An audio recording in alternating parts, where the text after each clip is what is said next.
Hello students, this is Monica Agrawal, lecturer in commerce from EEES Hisar. तो आज हम करेंगे अपना 12th बिजनेस स्टडीज का चैप्टर नंबर 4 का next topic, that is importance of planning. आज हम बात करेंगे प्लानिंग की इम्पोर्टेंस के बारे में। जैसा हमारा चेंजिंग एनवायरनमेंट है, एनवायरनमेंट डे बाय डे बदलता जा रहा है और इतने चेंजेस हैं कि वो बिल्कुल ही अनसर्टेन है, हम उनको प्रिडिक्ट ही नहीं कर पाते हैं। तो जब हमारे पास ऐसी सिचुएशन हो जाती है और साथ ही साथ जो ऑर्गेनाइजेशंस हैं उनका साइज भी बहुत बड़ा होता जा रहा है ना। जितना साइज बड़ा होगा उतनी कॉम्प्लेक्सिटीज भी बढ़ जाती हैं, मुश्किलें भी बढ़ जाती हैं। तो उनको सॉल्व करने का क्या तरीका है? उनको सॉल्व करने का एक ही तरीका है कि अगर हम उनको कम कर सकते हैं तो किस तरीके से कर सकते हैं हम उनको कम? प्लानिंग की। तो उसके लिए जरूरी है कि अगर हम बिजनेस को सक्सेस करना चाहते हैं, क्योंकि प्लानिंग जो है वो बिजनेस के सभी लेवल्स पे हो रही है, चाहे वो टॉप लेवल है, चाहे वो मिडिल लेवल है, चाहे वो लोअर लेवल है, सभी पे हो रही है। तो इसलिए इसकी इंपॉर्टेंस उतनी ही बढ़ जाती है। तो चलिए, पहला पॉइंट जो हम इसमें करने जा रहे हैं वो हमारा क्या कहता है? Planning provides direction. प्लानिंग हमें क्या बताता है? एक दिशा देता है ना। हमें ये बता रहा है कि हम कहाँ जा रहे हैं, किस तरफ जा रहे हैं, हम कंपनी जो है वो बिजनेस कौन सा कर रही है। आप बाहर जाना चाहते हैं तो आप क्या बिना सोचे समझे घर से निकल जाते हो? आपका मन है आउटिंग करने का तो आप क्या ऐसे ही निकल जाते हो? किस रास्ते पे जाओगे? सोचते हो ना कि अगर आपका मन आउटिंग करने का है तो आप ये सोचते हो कि मुझे कहाँ रिलैक्स मिलेगा, मुझे कहाँ जाना चाहिए, कितने टाइम में मैं कहाँ पहुंच सकता हूँ, मेरे पास कितना टाइम है ना। ऐसा सोचते हो आप। तो बिजनेस भी सेम वैसा ही होता है। अब बिजनेस के लिए क्या है कि हम सोच रहे हैं कि बिजनेस ने इतने जो यूनिट्स हैं वो प्रोडक्शन करने हैं, हम मैक्सिमम प्रॉफिट अर्न करना चाहते हैं, तो हम क्या करें? ठीक है, तो प्लानिंग जो है वो हमें एक दिशा प्रदान करता है। प्लानिंग हमें काम करने का एक तरीका देता है कि भाई ठीक है, अगर आप ये अचीव करना चाहते हैं तो इसके लिए आपके पास इतना पैसा होना चाहिए, इतना मटेरियल होना चाहिए, आपको इसके लिए सेल करनी पड़ेगी, आपको उसके लिए पर्सनल देने पड़ेगी, है ना। तो यहाँ पे पहला पॉइंट क्या है? Planning provides direction. ठीक है, दूसरा कौन सा आ जाता है? Planning reduces risk of uncertainties. अब मैंने आपको बताया था कि हालांकि हम अनसर्टेनिटीज को कम कर सकते हैं, लेकिन अगर हम सोचे ना कि उनको खत्म कर देंगे तो ऐसा पॉसिबल नहीं होता। तो यहाँ पे इसीलिए हम लिख रहे हैं कि इसको रिड्यूस कर सकता है। अब हम सोच के चलते हैं, हम पहले से आइडिया लगा लेते हैं ना। अब देखिए, आप अच्छा खाते हैं, अच्छा पीते हैं, किस लिए? अच्छा पढ़ते हैं, आप काम अच्छा करना चाहते हैं, किस लिए? हर चीज के पीछे आप एक सोच के चलते हैं कि भाई हाँ, अगर हम शरीर हमारा बॉडी ठीक रहेगी तो हमारे को बीमारियों से लड़ने की ताकत आएगी। तो ऐसे ही जो बिजनेस होता है, बिजनेस में भी क्या है कि अनसर्टेनिटीज है, हम पहले से उनको प्रोडिक्ट कर लेते हैं। हम मान के चलते हैं कि भाई अगर कल को सेल हमारी डाउन हो गई, कल को किसी कारण माल ना बिका, तो हम क्या करेंगे? तो उसके लिए फिर हम क्या करते हैं? पहले से प्लानिंग कर लेते हैं। हम इस हिसाब से चलेंगे कि भाई ठीक है, हमारा माल इतना कम से कम अगर हम बेचेंगे तो हमें प्रॉफिट होगा। अब मान लीजिए कि आपने अपना सोचा था टारगेट कि आप 10,000 यूनिट्स जो थे वो बनाना चाह रहे थे। ठीक है, अब आप इतनी यूनिट्स बनाना चाह रहे हो तो आपकी जो कॉस्ट आ रही है उस पे वो आ रही है आपकी 10 लाख रुपए। अब आप ये तो सोचोगे ना कि ये 10 लाख रुपए आपके कवर अप होने चाहिए, डूबने नहीं चाहिए। तो उसके लिए आप अपना इस ढंग से काम करोगे कि आपके ये रुपए जो है वो ना डूबे। ठीक है, तो प्लानिंग हमारी उसमें हेल्प कर देता है, क्योंकि वो पहले से ही हमारा सारा का सारा सोच के हम चलते हैं कि अगर ऐसे होगा तो फिर हम उसको ऐसे कर पाएंगे। थर्ड चीज क्या है? Planning reduces overlapping and wasteful activities. अब देखिए, प्लानिंग ने क्या किया कि हमें पहले से बता दिया, हमने उसमें अपने ऑब्जेक्टिव्स डिसाइड कर लिए। ठीक है, ऑब्जेक्टिव डिसाइड करके हमने उसको डिपार्टमेंट वाइज बांट दिया। हमने कहा कि परचेज वालों तुम्हें ये काम करना है, सेल वालों तुम्हें ये वाला काम करना है, फाइनेंस डिपार्टमेंट है जो आपको ये काम करना है। तो अब क्योंकि हर एक पर्सन का जो काम है वो बट गया है ना, जब काम बट गया, आपको पता है कि आपको कितना काम करना है, तो काम की क्या एक दूसरे की रेपिटेशन हो जाएगी? नहीं होगी, क्योंकि हर एक को पता है कि भाई ए है, मान लीजिए कि यहाँ पे ए को है, यहाँ बी है, यहाँ सी है, आपने काम दे दिया, आप उसको उसके रिस्पॉन्सिबल ठहरा सकते हैं। तो एक तो एक्टिविटीज भी गलत नहीं होगी, वेस्ट नहीं होगा मटेरियल, ठीक है, और दूसरा उनकी ओवरलैपिंग भी नहीं होती है। नेक्स्ट आता है प्लानिंग प्रमोट्स इनोवेटिव आइडियाज। अब प्लानिंग किस चीज को प्रमोट करता है? प्लानिंग नए नए आइडियाज को प्रमोट करता है। अब भाई प्लानिंग नए नए आइडियाज कैसे निकालता है? देखो, हमने प्रोसेस किया था, तो प्रोसेस में हमने क्या पढ़ा था कि हम अल्टरनेट ढूंढते हैं, ठीक है। अब हम चाहते हैं कि हमारा जो बिजनेस है वो हम एक्सपेंड करें। जब हम चाह रहे हैं कि हमारा बिजनेस एक्सपेंड हो, ठीक है, तो अब हम उसके लिए फिर क्या करेंगे? हम चाहते हैं कि हमारा बिजनेस एक्सपेंड हो, बढ़ाना चाहते हैं। अब हमारे पास क्या ऑप्शन है? हम यहाँ पे कार बना रहे हैं, 10,000 कारें हमारा टारगेट था बनाना। अब हमने सोचा कि हमने अपना बिजनेस बढ़ाना है, तो अब हमारे पास क्या क्या ऑप्शन थे उसके कि भाई हम कार ही और बना दें, ठीक है, कार को 12,000 बना लें, या फिर हम क्या करें, लार्ज लग्जरी कारें बना लें, है ना, वो भी बना सकते हैं। हमारा उतना बजट नहीं है तो हम स्कूटर्स बना सकते हैं, हमारा क्या कर सकते हैं, हम उसकी ब्रांचेस खोल सकते हैं, है ना। कितने सारे ऑप्शंस है हमारे पास, ऑप्शंस बहुत सारे हो जाते हैं। तो अब जब हम प्लानिंग कर रहे हैं, मैनेजर इनको देखेगा कि भाई जो प्लानिंग करने वाला है वो उसको देखेगा ना कि एक अल्टरनेट को हमने ऐसे करना है, अब इसका ऐसा भी हो सकता है, और फिर ऐसे नहीं हम सिलेक्ट करते, हर ऑप्शन को हम इवेल्युएट करते हैं। यही किया था ना हमने कि हर ऑप्शन हम इवेल्युएट करेंगे, किसमें हमें फायदा रहेगा, किसके नुकसान है, किसके फायदे, तो जिसमें सबसे ज्यादा फायदा होगा वही हम ऑप्शन चूज करते थे। तो यहाँ पे अब क्या है कि जब आप एक बार ऐसे काम करने लग जाते हैं तो आपके दिमाग में जब भी कोई और सिचुएशन आती है ना, आपके दिमाग में अल्टरनेट्स आने लग जाते हैं, फिर आप और सोचना शुरू हो जाते हो, आप क्रिएटिव माइंड हो जाते हो। तो यहाँ पे इसलिए प्लानिंग किसको प्रमोट करता है? इनोवेटिव आइडियाज को। Planning facilitates decision making. अब डिसीजन मेकिंग को कैसे हेल्प कर रहा है वो?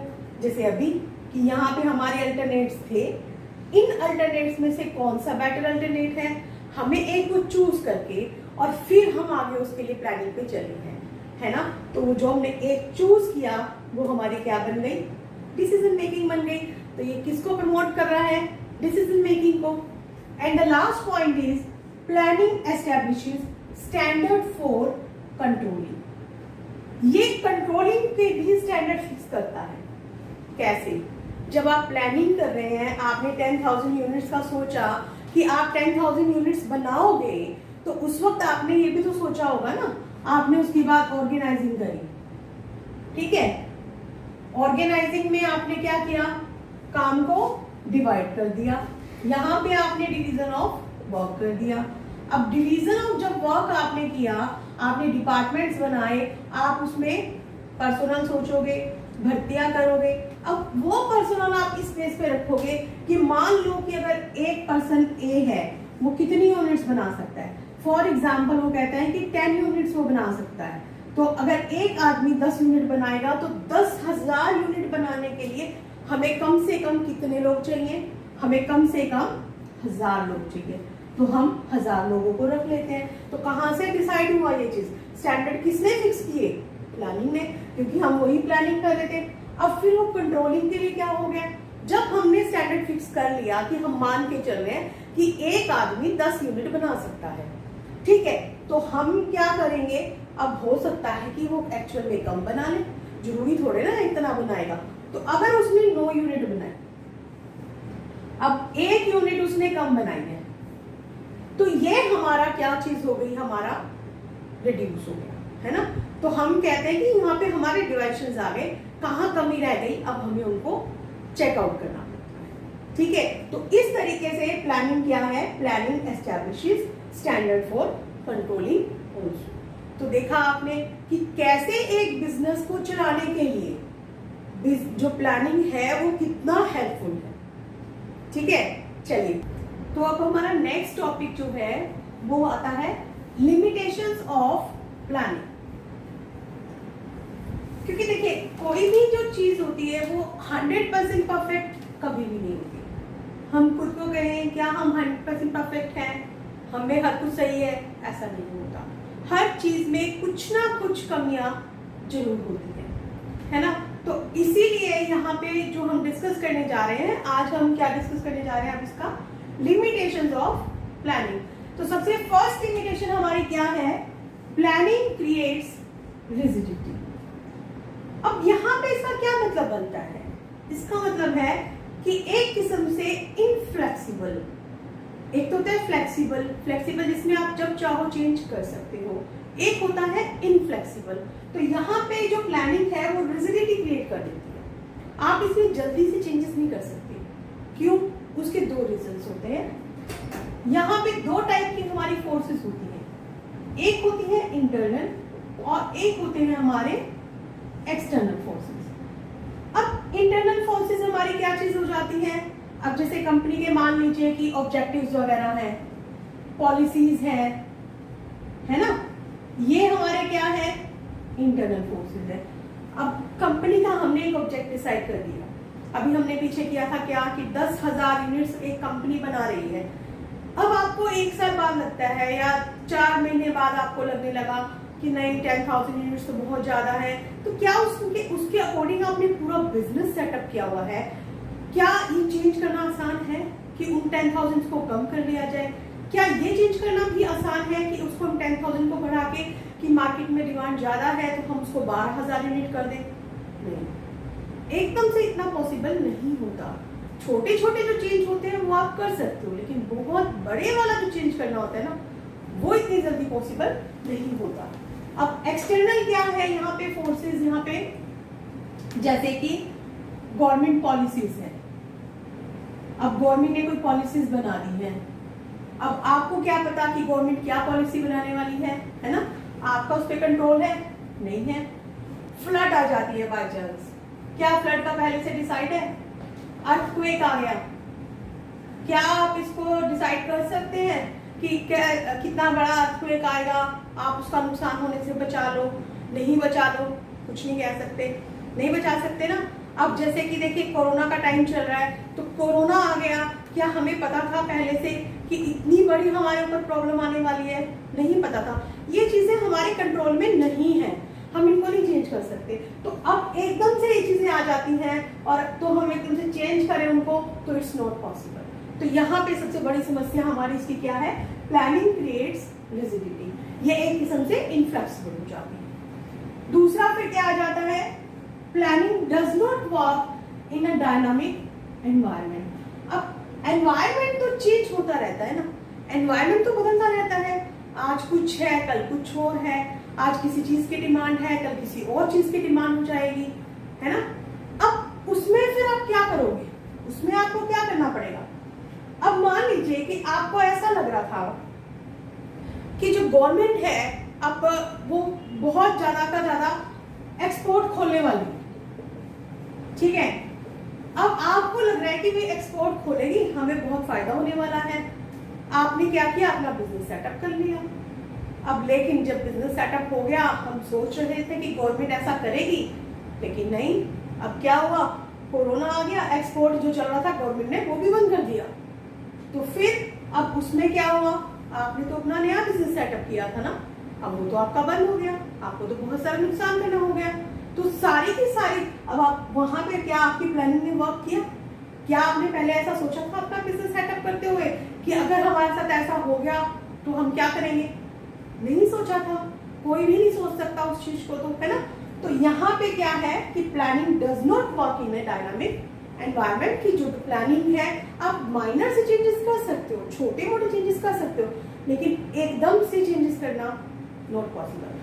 इसी तरीके से अगर कोई माल आपको सस्ता मिल रहा है, एकदम से आपके पास कोई इमरजेंसीज आ गई, कंटिजेंसीज हो गई हैं, आप उनके बारे में कुछ नहीं कर सकते। आप कब कर सकते हो, आप अगर पहले से, अगर फ्यूचर तो अनसर्टेन है, आपका निकल गया, हो सकता है कि जो आपने प्लानिंग करी है हो सकता है सही भी हो जाए और हो सकता है वो गलत भी हो जाए। नेक्स्ट क्या है, प्लानिंग रिड्यूस क्रिएटिविटी। क्रिएटिविटी क्या होती है? कुछ नया करना।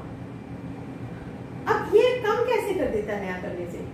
क्योंकि यहाँ पे आपने पहले डिसाइड कर दिया है कि ऐसा होगा ऐसा होगा। जब सब कुछ आपने डिसाइड कर रखा है तो जो वर्कर्स हैं हमारे, तो वो वर्कर्स कैसे सोचेंगे, कैसे देखेंगे, क्या करेंगे? वो सोचते हैं ठीक है जो चल रहा है ना उसको चलने दो, हम तो कुछ ही नहीं बोलते, वो ऐसा सोच लेते हैं। तो फिर यहाँ पे जो हमारी क्रिएटिविटी है वो खत्म हो जाती है। अगर कोई हो सकता है कि जो वर्कर्स में भी है वो कुछ अच्छा करना चाहता हो, वो इनिशिएट नहीं लेता, तो वहां पे क्रिएटिविटी भी खत्म हो जाती है। Planning involves huge cost. बहुत ज्यादा लागत आती है, बहुत ज्यादा कॉस्ट आ जाती है। क्यों? क्योंकि देखिए अभी हमने इससे पहले किया था, इसका प्रोसेस किया था ना। प्रोसेस में कम से कम आपके कितने पॉइंट से, आई थिंक 7 पॉइंट्स हो गए कम से कम। 7 स्टेप्स आपको चलना पड़ा था। ऑब्जेक्टिव डिसाइड आपने किए, फिर आपने क्या किया, प्रीमाइसेस देखे, अल्टरनेट्स को आइडेंटिफाई किया, फिर आपने उनको इवैल्यूएट किया, फिर आपने क्या किया, फिर आपने उसमें उनको सेलेक्ट किया, इंप्लीमेंट किया और फिर आपने फॉलो अप किया। कहने में तो 7 काम थे, लेकिन टाइम कितना लगा, कितने सारे लोग उस पर लगे, है ना, एक बहुत लंबा उसमें वो लगा। तो उसमें लागत भी कितनी ज्यादा आ जाती है, बहुत ज्यादा आ गई। और उसी के साथ साथ कॉस्ट भी ज्यादा आ गई है। और planning is a time consuming process also, क्योंकि आपने अभी मैंने बताया कि जो 7 पॉइंट हमने किए थे, कहने में 7 है, कहने में 1 मिनट भी नहीं लगता, लेकिन करने में बहुत ज्यादा टाइम लग जाता है। तो ये एक हमारा टाइम कंज्यूमिंग प्रोसेस बन जाता है। And the last is planning does not guarantee success. आप ये मत सोचिए कि आपने प्लानिंग कर ली तो 100% आप सक्सेस है ही है, ऐसा नहीं होता। क्योंकि फ्यूचर अनसर्टेन है, उसको आप सर्टेन नहीं कर सकते। आप प्रेडिक्ट कर सकते हो, आप सोच सकते हो कि ऐसा होगा।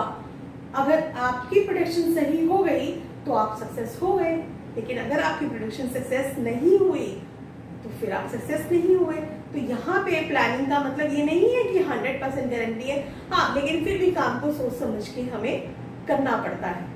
ठीक है, तो ये थी हमारी इसकी क्या है, लिमिटेशंस हैं। लेकिन कुछ कमियां होते हुए भी हम इसको क्या करते हैं कि प्लानिंग जो है वो हमारा एक प्राइमरी फंक्शन है, हमें उसे बहुत कुछ करना पड़ता है और एक हमारी लाइफ का एज वेल एज बिजनेस का जो है एक इम्पॉर्टेंट पार्ट है। तो हमारा नेक्स्ट टॉपिक है अब types of plan. Types of plan क्या है हमारे, कि हम जो हमारी प्लानिंग है उसमें हम प्लान्स बनाते हैं, कितने तरीके के होते हैं, क्या उनके नाम हैं, अब हम उस बारे में बात करते हैं। ठीक है, तो चलिए सबसे पहला जो है हमारे पास वो कौन सा है हमारे पास, ऑब्जेक्टिव्स। ऑब्जेक्टिव्स के बारे में हम बहुत बार बात कर चुके हैं ना, इस टॉपिक में हम बार बार उसी चीज को रिपीट कर रहे हैं। क्या है अब तक तो शायद आपको याद भी हो गया होगा। ऑब्जेक्टिव्स एक कंपनी के वो अंतिम बिंदु हैं जिन्हें प्राप्त करने के लिए संस्था काम करती है। लेकिन आपको पता है, अब हम एक थोड़ा सा इसके हटके भी टॉपिक करेंगे इसमें साथ में। जैसे अक्सर 2-3 वर्ड्स हम लोग यूज करते हैं, लेकिन उसमें अक्सर हम क्या होता है कि हम कंफ्यूज हो जाते हैं। जैसे देखिए, एक वर्ड होता है पर्पस, है ना, हम मानते हैं कि पर्पस भी उद्देश्य है, ऑब्जेक्टिव भी उद्देश्य है ना, सारी चीजें होती हैं। एक होता है गोल, इसको भी हमने मान लिया। ठीक है, एक तीसरा कौन सा हो गया हमारा, ऑब्जेक्टिव। ये भी हमारी एक ही बात हो गई। गोल्स भी बोल देते हैं हम, इसको क्या बोल देते हैं, हमारे मिशन भी बोल सकते हैं। तो मतलब हम इनको एक जैसा मानते हैं, लेकिन ये एक जैसे नहीं होते, इनमें फर्क होता है, लेकिन कितना कितना सा, जरा जरा सा फर्क होता है। तो चलिए आज हम साथ में इस बारे में भी बात करेंगे कि क्या फर्क होता है। तो सबसे पहले हमारी बात आती है पर्पस की। पर्पस क्या चीज है कि एक संस्था जिसके लिए काम कर रही है। अब मान लीजिए कि आपका स्कूल है, स्कूल का मेन काम क्या होता है, टू प्रोवाइड एजुकेशन। हर स्कूल ये करता है, इसमें कोई अलग बात नहीं है ना। कोई भी स्कूल हो, क्या काम है उसका, टू प्रोवाइड एजुकेशन। हर एक संस्था किस लिए बनती है, वो प्रॉफिट अर्न करना चाहती है। है ना, यही होता है ना। तो पर्पस हमारा यहाँ पे अब क्या बन गया, जो कि सभी के लिए एक किस्म से हमारा कॉमन होता है। ऑल फॉर्म्स जितनी भी होती हैं वो सभी के लिए हमारा क्या होता है, यहाँ पे कॉमन होता है, ठीक है। लेकिन जो गोल और मिशन है, अब एक जैसी संस्था है, हमें कैसे पता चलेगा कि उसका गोल क्या है। जिस चीज के कारण वो दूसरी से अलग हो रही है वो हमारा क्या कहलाता है, गोल। जैसे कि देखो यहाँ पे हमारा एक स्कूल था, है ना, स्कूल का हमारा प्रॉफिट अर्न करना था, मोटिव प्रॉफिट अर्न करा हमने, ठीक है। अब स्कूल में अलग से वो गोल क्या है कि वो यहाँ पे आर्ट्स भी है उसमें, प्लस उसमें कॉमर्स भी है, प्लस उसमें साइंस भी है, ठीक है। अब एक स्कूल ऐसा हो सकता है जिसमें सिर्फ आर्ट्स हो, एक स्कूल ऐसा हो सकता है जिसमें कॉमर्स हो, ठीक है ना। तो यहाँ पे ये इस चीज से अलग अलग कैटेगराइज हो रहे हैं हमारे, ठीक है। तो वो हमारा क्या बन गया, गोल बन गया। लेकिन अब इसी तरीके से अगर हम बिजनेस के लिए चलते हैं तो बिजनेस में हमारा क्या चीज होता है, प्रॉफिट अर्न करना, है ना, टू अर्न प्रॉफिट। यहाँ पे सॉरी, हमारा जो है प्रॉफिट नहीं है, यहाँ पे हमारा क्या है, एजुकेशन। यहाँ पे प्रोवाइड एजुकेशन है ये चीज, ठीक है। तो यहाँ पे क्या है, प्रॉफिट अर्न करना हर एक बिजनेस का है, दैट इज पर्पस, जो कॉमन पर्पस है सभी के लिए। लेकिन अब वो बिजनेस जो है वो कैटेगराइज हो रहा है कहाँ से, अगर वो टीवी बना रहा है, कोई टीवी बनाता है, कोई स्कूटर बनाता है, कोई कार बनाता है, कोई फर्नीचर बनाता है, तो सारे बिजनेस अलग अलग है ना। वो हमारा क्या हो गया, अलग गोल हो गया। थर्ड चीज, अब क्या चीज आती है, यहाँ पे एक संस्था दूसरी से अलग हो गई गोल के थ्रू, लेकिन अब ऑब्जेक्टिव क्या है उनका, अब वो ये कहती है कि ये 10,000 यूनिट बनाएगा, दूसरा बिजनेस कहता है हम 12,000 यूनिट्स बनाएंगे इस चीज के। तो वो हमारा क्या चीज है, ऑब्जेक्टिव है। और स्कूल का अगर हम लेते तो वहां पे क्या है, वो कहते हैं हमारे पास 500 स्टूडेंट्स होने चाहिए या हमारे पास 600 स्टूडेंट्स होने चाहिए। तो वो हमारा क्या था, इसका ऑब्जेक्टिव था, वो स्कूल का ऑब्जेक्टिव था। और ये हमारे पास यहाँ पे किस चीज का ऑब्जेक्टिव है, बिजनेस का, ठीक है। तो समझ आ गया आपको कि ऑब्जेक्टिव्स हमारे क्या होते हैं। लेकिन जब भी एक फर्म जो होती है वो ऑब्जेक्टिव डिसाइड करती है तो वो क्या होने चाहिए, उसमें कुछ फीचर्स होनी चाहिए।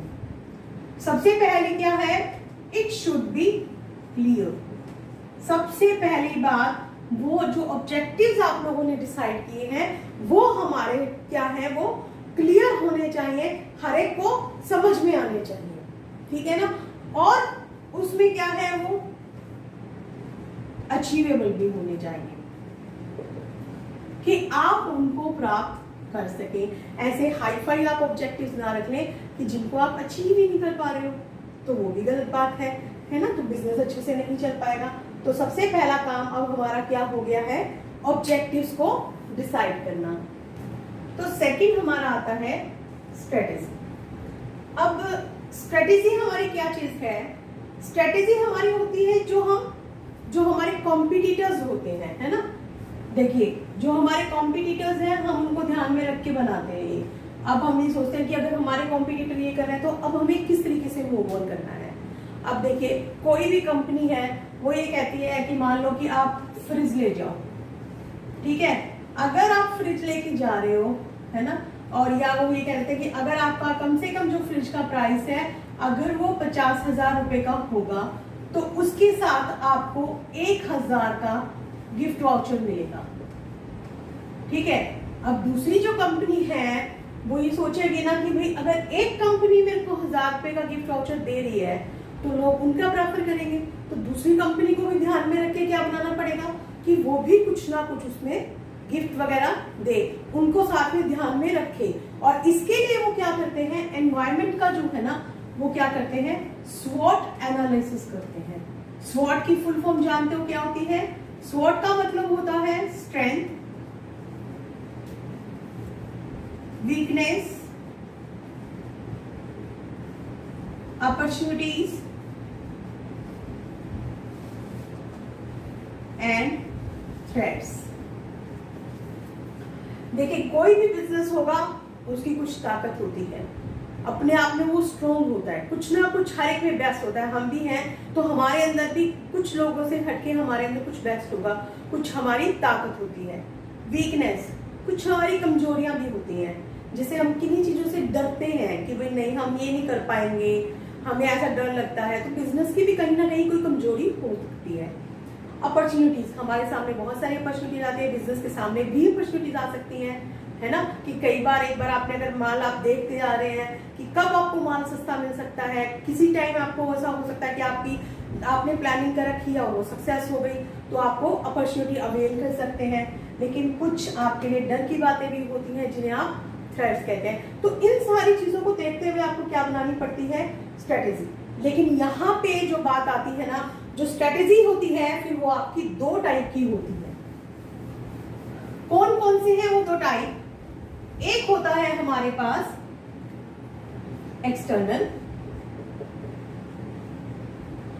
एक्सटर्नल स्ट्रेटेजी, जो बाहरी तत्वों को देख के बनाई जाती है। जैसे अभी मैंने बताया कि जो कॉम्पिटिटर्स को आपने देखकर बनाई है वो आपकी कौन सी है, एक्सटर्नल स्ट्रेटेजी। लेकिन जो इंटरनल स्ट्रेटेजी है, इंटरनल स्ट्रेटेजी क्या, कि जो कंपनी के अंदर हो रही है। अब कंपनी के अंदर कैसे हो रही है, आप कंपनी में मॉडर्नाइजेशन करना चाहते हैं, आप ऑटोमेटिक मशीन लगाना चाहते हैं।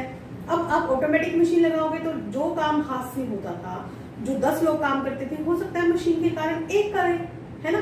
तो अब एक करेगा तो 9 लोगों को आपको हटाना पड़ेगा।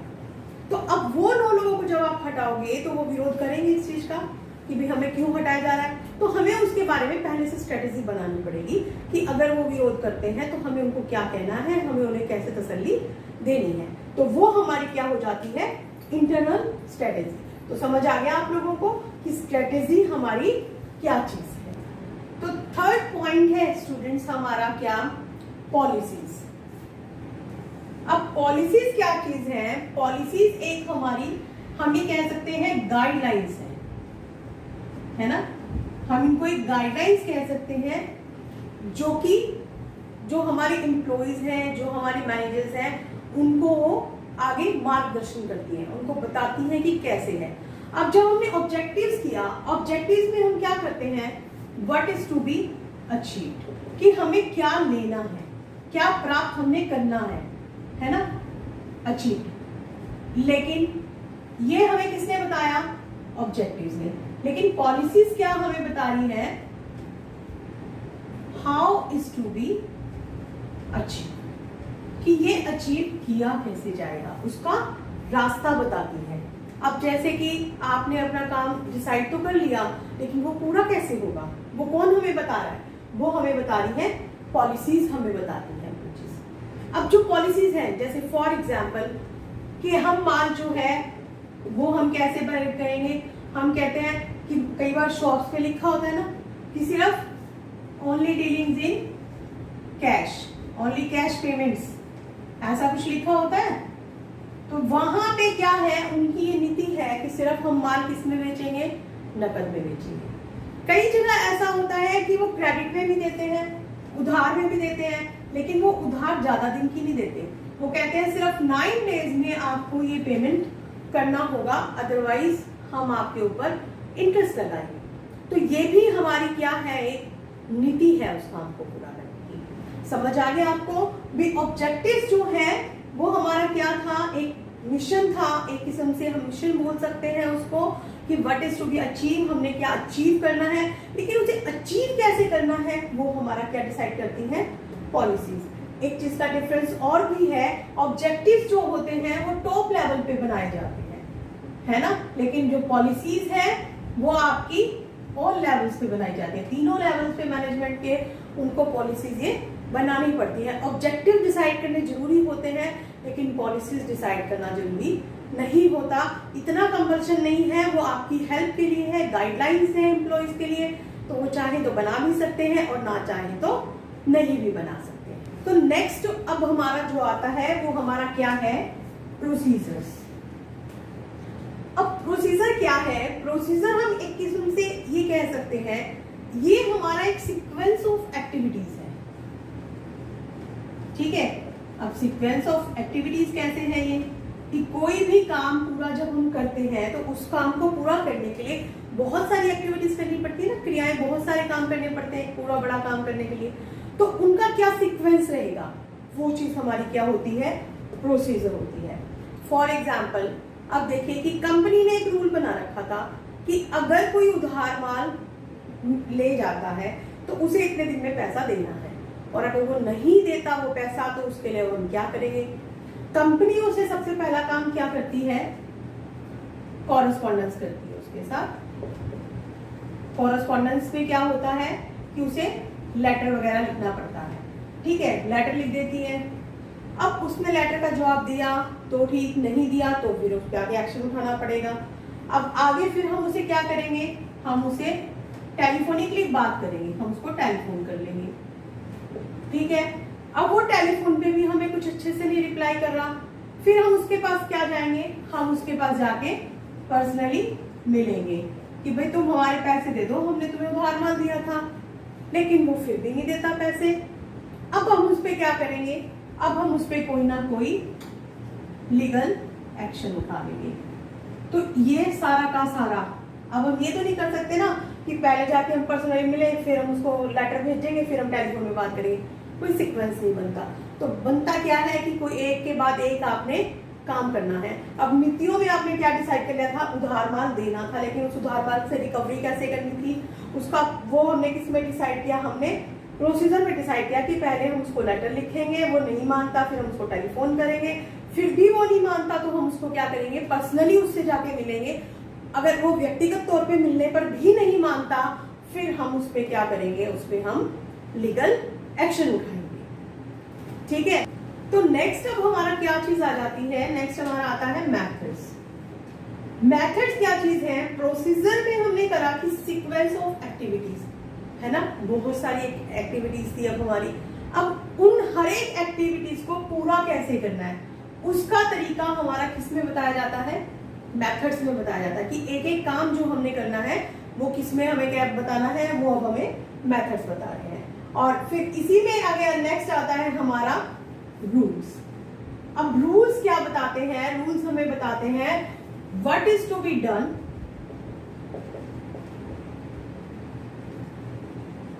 और what is not to be done in a particular situation. अब देखिए कि इसमें क्या चीज आ जाती है कि जो रूल्स हैं ये हमें क्या बता रहे हैं यहाँ पे कि what is to be done, कि हमें एक पर्टिकुलर सिचुएशन में क्या करना है, क्या नहीं करना है, वो हमें कौन बता रहा है, रूल्स बता रहे हैं, हमारे को नियम बता रहे हैं। अब देखिए जैसे पॉलिसीज थी, पॉलिसीज हमारा क्या कर रही थी, गाइडलाइंस थी हमारी जो हमें बताती थी कि एक मार्गदर्शन देती थी एम्प्लॉइज को, जैसे कि हमने माल नकद में बेचना है या उधार में बेचना है ना, हम ये कहते हैं कि उधार में बेचना है। लेकिन अब वहां पे क्या चीज आ जाती है कि अगर मान लीजिए कि कोई एक ऐसा पर्सन है जिसके बारे में हमें ये पता है कि ये माल देगा ही नहीं, ये पैसा देगा ही नहीं अगर हमने इसे उधार में दे दिया, तो ये मैनेजर को देखना है कि वो उस पर्सन को माल दे या ना दे, ये उसे देखना है, ये उसे डिसाइड करना है मौके पे, फिक्स नहीं है ना, उसको अपना डिसीजन वो ले सकता है। लेकिन रूल्स जो होते हैं ना वो रिजिड होते हैं। अब जैसे अक्सर क्या होता है, लिखा क्या होता है, नो स्मोकिंग। अब ये नो स्मोकिंग जो है वो वहां पे नहीं होगी, ये फिक्स है। अब ये तो नहीं है ना कि कोई स्मोकिंग कर सकता है, कोई स्मोकिंग नहीं कर सकता, नहीं है तो मतलब नहीं है। तो फिर अब हमारा नेक्स्ट जो आता है वो आता है बजट। बजट क्या है, जो हमने प्लान ऑफ एक्शन तैयार किया है ना, उसको क्या हम कह सकते हैं यहाँ पे, quantitative expression of plan of action, कि जो हमें काम करना है उसको क्वांटिटेटिव टर्म्स में बताना। क्वांटिटेटिव और क्वालिटेटिव में डिफरेंस होता है। क्वांटिटेटिव जिसको हम डिजिट में एक्सप्रेस कर सकते हैं, है ना, लेकिन क्वालिटेटिव जैसे गुणात्मक, अगर एक कर्मचारी अच्छा है, उसका बिहेवियर अच्छा है, एक मैनेजर अपने वर्कर से बहुत अच्छे से डील करता है, दैट इज क्वालिटेटिव। उसको हम डिजिट्स में एक्सप्रेस नहीं कर सकते ना, हम उसको फाइनेंशियल फैक्टर में नहीं दे सकते। लेकिन इसको हम दे सकते हैं। हमने पूरी प्लानिंग करी, लेकिन अब उसको आंकड़ों में देना, हम ये कहते हैं कि इतना प्रॉफिट होना चाहिए, हम बताते हैं कि 1 लाख का प्रॉफिट चाहिए, 2 लाख का चाहिए, इतनी यूनिट्स का सेल करना है, तो 10,000 यूनिट्स, 20,000 यूनिट सेल करना है। तो ये 10,000 जो अगर हम बोल रहे हैं या 20,000 बोल रहे हैं, तो ये हमारी क्या है, क्वांटिटेटिव एक्सप्रेशन है, जो हमारा क्या कहलाता है, बजट। लास्ट टॉपिक अब हमारा आता है प्रोग्राम्स। ठीक है, अब प्रोग्राम्स हमारा क्या है कि कोई भी अगर हमें एक पर्टिकुलर जॉब पूरी करनी है, तो उस जॉब को पूरा करने के लिए जो भी हमारी सारी एक्टिविटीज होंगी, किस तरीके से क्या करना है, वो हमारा क्या कहलाता है, प्रोग्राम। तो आपने देखा कि इस तरीके से सारा का सारा मिला के ये हमारे क्या बन जाते हैं, टाइप्स ऑफ प्लान। तो आज के लिए इतना ही, दैट्स ऑल।